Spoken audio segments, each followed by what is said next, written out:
Ja, Per Ståhl. Hej Carl. Hej. Du, de bästa aktierna i år. Det är ju nästan bara energiaktier. Ja. Och oljepriset har gått nästan 100% på ett år.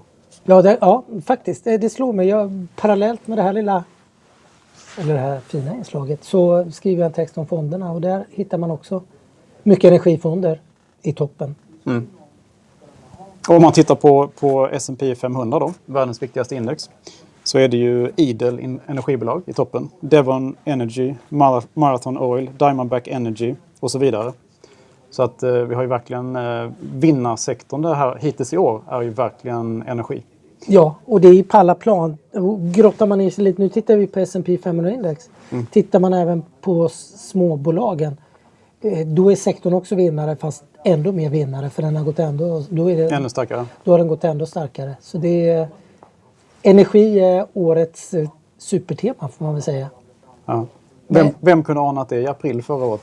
Nej, men som vi var inne på, i april förra året var terminspriserna negativt. Det var väl någon teknisk handel, men energi var inte i ropet då. Och det är lite när man träffar många förvaltare som har lång erfarenhet av aktieförvaltning och är framgångsrika. De pratar alltid om att köpa när det ser som mörkast ut.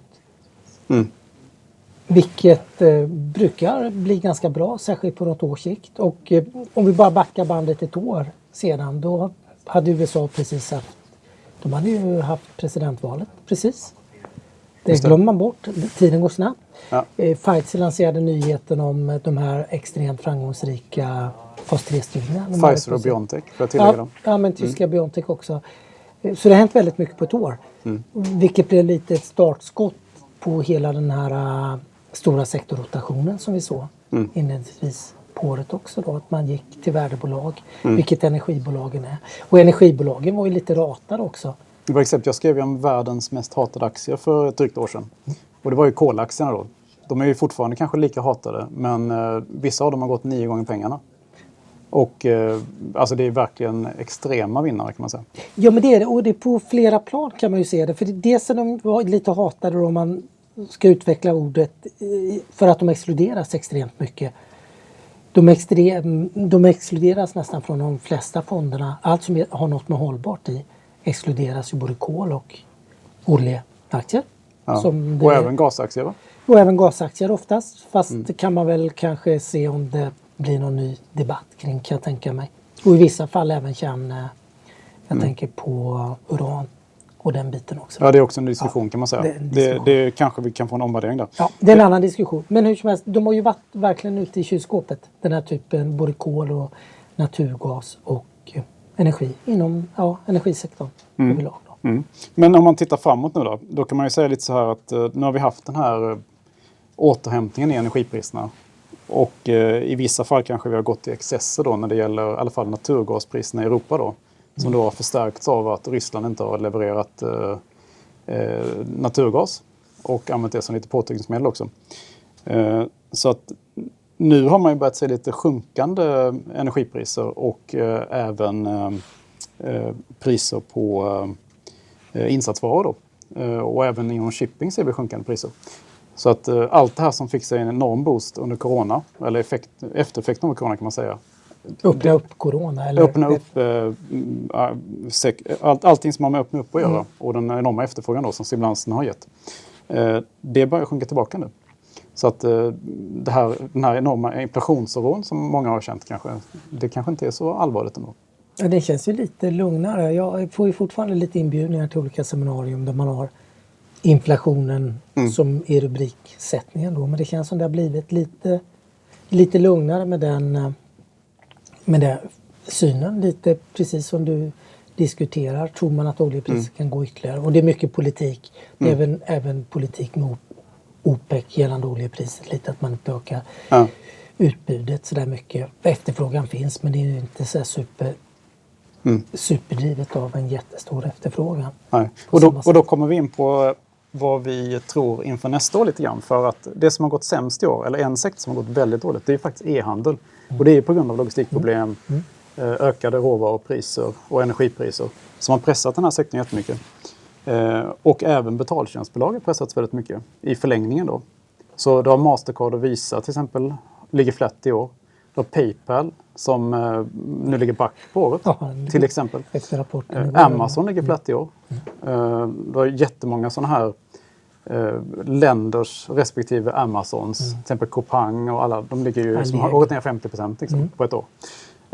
Så att en liten teori här att om vi får liksom, inflationen backa tillbaka, vi ser att logistiken börjar fungera igen. Då kan de här e-handelsbolagen kanske börja gå igen nästa år. Sannolikt. Jag tror att där kan vi hitta vinnarna. Ja, det är väl inte omöjligt? Nej, det är inte omöjligt. Jag vet inte om vi hittar vinnarna kanske bland oljesektorn i samma utsträckning nästa år som vi gör i år. Det känns som det har tagit ut sig lite grann, va? Ja, du har ju uppgångar på 200%. Men närmare 200% i år för några av energibolagen. Så då har man nog plockat ut mycket av kommande års vinster. Vad hittar vi i botten då förutom? Global Payments, apropå betaltjänstbolag, ner 37% i år. Men det här känns ju, den sektorn har ju blivit lite disruptad. Ja. Ett bolag som har disruptat bankerna tidigare har nu blivit disruptad av Klarna och den typen av... Klarna, Firm och så vidare. Buy first, pay later. Ja, det är ju en väldigt stark trend. Ja. Verkligen. Nej, men annars är Las Vegas Sands, det är väl kasino, ner 30%. Activision Blizzard, spelbolag, ner 28%. Alltså, det är ju väldigt kraftigt. Western Union. Wynn Resorts, också kasino. Men det gissar jag att det fortfarande är lite eftersatt efter corona. Det fortfarande inte har kommit upp i samma nivå. Nej, samma volymer eller efterfrågan. Sen har vi ju typ T-Mobile, AT&T, alltså teleoperatörer har gått dåligt. Ja. Verizon har gått dåligt. Det är ju en av de sämsta sektorerna i år. Ja. Tillsammans med biotech eller som en undersektor till hälsovård. Ja. Eller stora. Ball Corporation som gör såna här aluminiumburkar har gått dåligt också. Ja, Coca-Cola är ingen vinnare heller, tror jag. Jag tror att den är lite plus bara, men inte särskilt mycket. Ja. Disney är ju dålig också i år. Den är ju faktiskt ner. Det är förvånande faktiskt. Ja, det är lite förvånande. Men jag tänker på att de har lanserat Disney Plus. Som har gått jättebra ju. Ja, blev väldigt... Men det är som det var inne på här ju att det är många e-handelsbolag nu som ändå har starka rapporter. Trots att de här starka rapporterna så handlas aktierna ner. Som har Lego till exempel. Tvåsiffrigt. Ja. Så det är det vissa dagar. Ja, det är väldigt kraftiga nedgångar. Det är lite grann som att marknaden nästan har bestämt sig för att det här inte ska vara bra just nu. Nej, men det kommer vända en dag. Det har det gjort förut. Ja. Och du har till exempel lyxsegmentet. Farfetch har inte heller varit bra. Trots starka rapporter under lång tid. Och stora insiderköp också faktiskt. Så att, och My Theresa som noterades förra året också. Gått ner lite grann från introduktionskursen. Ja, men tappat mycket mot index. Alltså gapet är stort. Gapet har ökat. Ja, gapet har ökat. Så att jag tror man kommer hitta vinnare nästa år inom... Jag sticker ut hakan lite. Jag tror man hittar vinnarna inom e-handel faktiskt. Kommer att vara en sektor som vinner. Och en annan sektor jag tror på är naturligtvis IT-säkerhet då. Fast den har inte gått fullt så dåligt. Som... Den har inte gått fullt så dåligt. Nej. Och jag tror bioteknik kan få... Men det har också gått svagt ju. Det har gått jättesvagt. Svagt. Särskilt de som är lite mer i forskningsstadiet då, som Abcelerate och de här. Och även Amgen har ju gått. Det är väl en av de få bolagen som är minus tror jag, på i Dow Jones index exempelvis då. Så det finns väl, jag håller med dig. Så e-handel, biotech, IT-säkerhet. Molntjänst gillar vi. Och molntjänster måste vara bra nästa år också. Ja, det tror vi på. Det gör vi.